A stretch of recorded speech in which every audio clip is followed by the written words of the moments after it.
Hi friends, welcome to my channel Tamil Food and Travel Diary. நம்ம channel subscribe பண்ணாதவங்க subscribe பண்ணிக்கோங்க.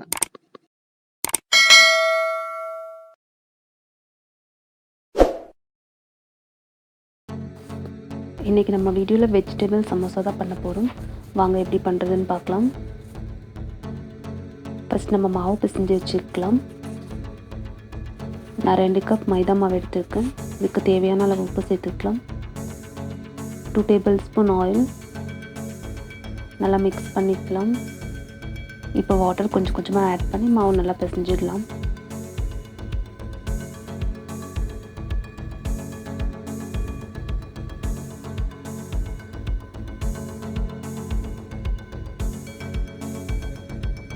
இது மேலே இன்னும் கொஞ்சம் ஆயில் சேர்த்து இது கொஞ்சம் நேரம் நம்ம ஊற வச்சிடலாம்.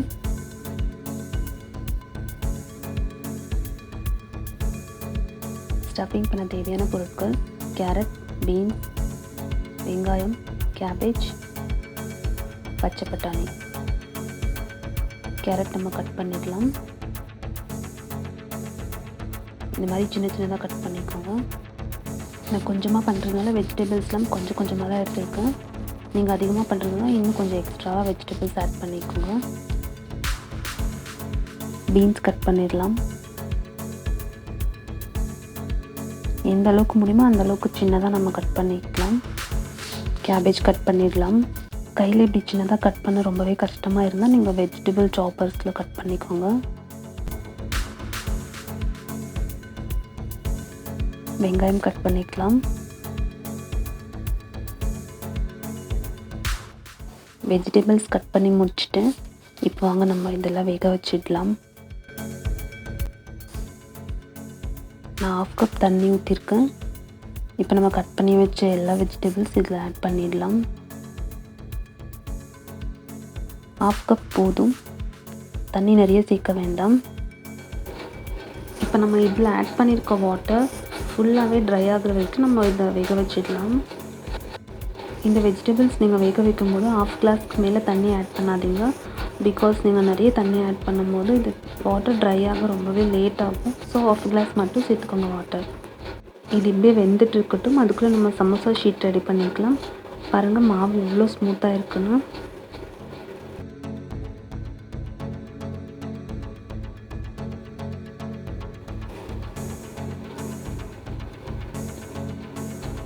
இந்த மாதிரி சின்ன சின்னதாக நம்ம பால்ஸ் பண்ணிக்கலாம். பாருங்கள் இதில் இன்னும் வாட்டர் இருக்குது. ஸோ இது ட்ரை ஆகிற வரைக்கும் இன்னும் கொஞ்சம் வேகட்டும். இப்போ நம்ம மாவு தட்டிக்கலாம். இது நம்ம கிச்சன் கவுண்டர் டாப் மேலே கூட நம்ம ரோல் பண்ணிக்கலாம். ஸோ அப்போ ரொம்பவே நமக்கு மெலிசாக வரும். அது ஆல்சோ ஈஸியாகவும் இருக்கும். பட் நான் இன்றைக்கி இந்த உடன் மண் மேலே தான் பண்ணிகிட்ருக்கேன். எந்த அளவுக்கு மெலிசாக திரட்ட முடியுமோ அந்த அளவுக்கு நம்ம மாவு திரட்டி வச்சுக்கலாம்.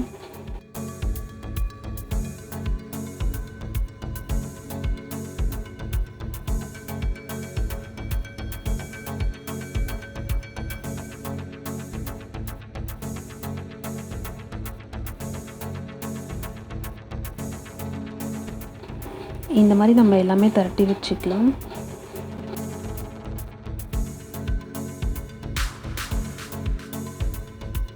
பிளேட்டில் இந்த மாதிரி கொஞ்சம் மாவு சேர்த்துட்டு மேலே போட்டுருங்க. இப்போ பாருங்கள் வாட்டர் இதில் ஃபுல்லாகவே ட்ரை ஆகிட்டுருக்கு. வாங்க நம்ம இப்போ ஃப்ரை பண்ணிக்கலாம். நான் 1 ஸ்பூன் ஆயில் போட்டு வெங்காயம் இதில் ஆட் பண்ணியிருக்கேன். ஆயில் இதில் அதிகமாக சேர்க்கக்கூடாது.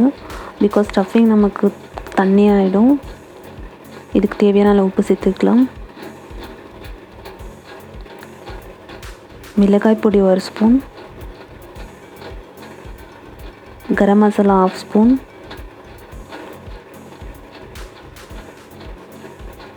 கால் ஸ்பூன் மஞ்சள் பொடி. இது மிக்ஸ் பண்ணிக்கலாம். இப்போ வேக வச்சுருக்க வெஜிடபிள்ஸ் இதில் ஆட் பண்ணிடலாம்.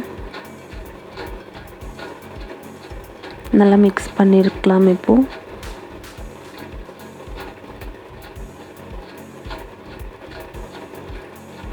கொஞ்சமாக கொத்தமல்லி, புதினா கொஞ்சம் மிக்ஸ் பண்ணி விட்டுருங்க. பாருங்கள் இப்போ நமக்கு ஸ்டஃபிங் ரெடி ஆயிடுச்சு. இப்போ நம்ம திரட்டி வச்சுருக்க மாவை இந்த மாதிரி தவாவில் போட்டு சூடு பண்ணிக்கலாம். பாருங்கள், இந்த அளவு இருந்தால் போதும். இது நம்ம மொத்தமாக சேர்த்து கூட சூடு பண்ணிக்கலாம். பட் நான் சிங்கிளாக தான் பண்ணிட்டுருக்கேன்.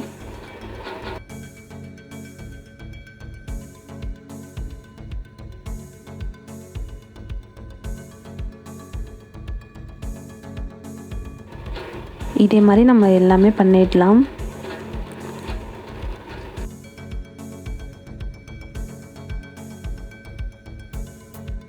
இப்போ எல்லாமே ஹீட் பண்ணியாச்சு. இப்போ நம்ம கட் பண்ணிக்கலாம். நான் இது ரெண்டாக வச்சு தான் கட் பண்ண போகிறேன். ஃபஸ்ட்டு நம்ம ஸ்கொயராக கட் பண்ணிடலாம்.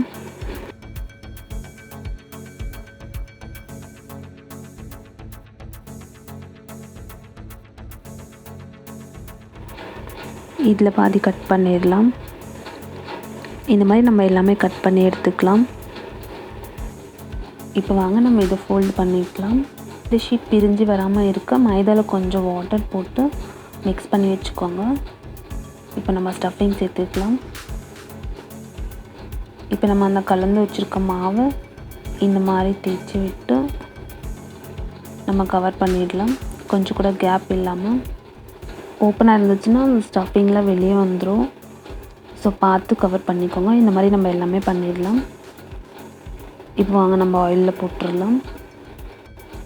நான் போடும்போது பார்த்தீங்கன்னா ஆயில் ரொம்பவே ஹீட் ஆகிட்டு இருந்துச்சு. பட் நீங்கள் போடும்போது ஆயில் ரொம்ப ஹீட்டாக தேவையில்லை, லைட்டாக ஹீட்டானால் போதும். அப்போ தான் கரெக்டாக வரும். இப்போ நான் ரொம்ப சூடாக இருக்கும்போது போட்டதுனால எனக்கு இந்த மாதிரி வந்திருக்கு பபிள்ஸ் மாதிரி. ஆக்சுவலாக இந்த மாதிரி பபிள்ஸ் வரக்கூடாது. ஸோ நீங்கள் போடும்போது பார்த்து ஆட் பண்ணிக்கோங்க. நமக்கு எந்த அளவுக்கு டார்க்காக வேணுமோ அந்த அளவுக்கு நம்ம இதை ஃப்ரை பண்ணிக்கலாம். பாருங்கள், இந்த அளவுக்கு ஃப்ரை பண்ணால் ரொம்பவே நல்லாயிருக்கும். இந்த மாதிரி நம்ம எல்லாமே ஃப்ரை பண்ணி எடுத்துடலாம். நம்ம கடையில் வாங்கி சாப்பிட்றத விட இந்த மாதிரி வீட்டில் செஞ்சு பாருங்கள், ரொம்பவே சூப்பராக இருக்கும். பாருங்கள் எவ்வளோ சூப்பராக கிறிஸ்பியாக வந்திருக்குன்னு. இதை நம்ம புதினா சட்னி இல்லை கார சட்னி கூட வச்சு சாப்பிட்லாம். இந்த ரெசிபி உங்களுக்கு பிடிச்சிருந்தா கண்டிப்பாக ஒரு வாட்டி ட்ரை பண்ணி பாருங்கள். ஓகே ஃப்ரெண்ட்ஸ், நம்ம நெக்ஸ்ட் வீடியோவில் பார்க்கலாம். Until then, bye.